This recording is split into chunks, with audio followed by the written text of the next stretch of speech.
We're trying to make MDMA into a medicine for post-traumatic stress disorder. I started realizing that our spiritual and emotional development has lagged behind our technological development.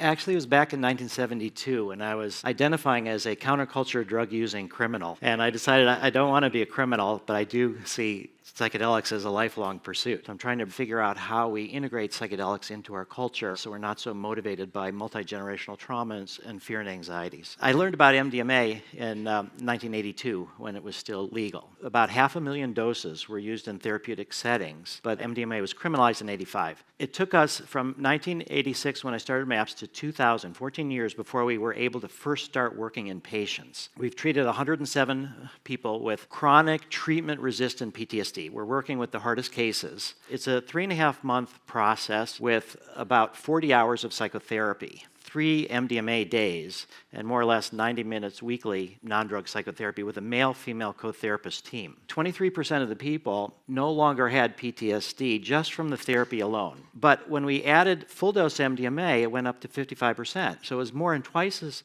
many no longer had PTSD. But the real question is, does this last? At the 1-year follow-up, over 2/3 no longer had PTSD.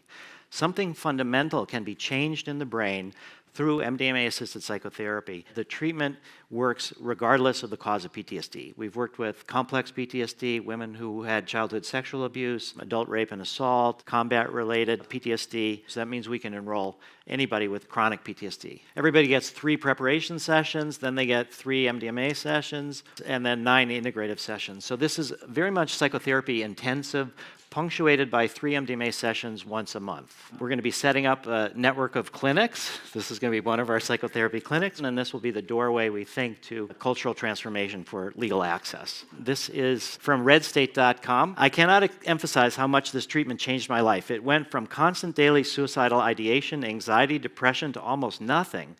The best part was this was not lifelong treatment and medication. And this was a woman who was in our study in Boulder, and what she said, Hanya, she said, for the first time in my life, I was able to actually look at everything I had been running away from my whole life. That pretty much changed everything for me. I feel like the luckiest person in the world because I think I've been given something that very few people have, which is a second chance to create the life that I want.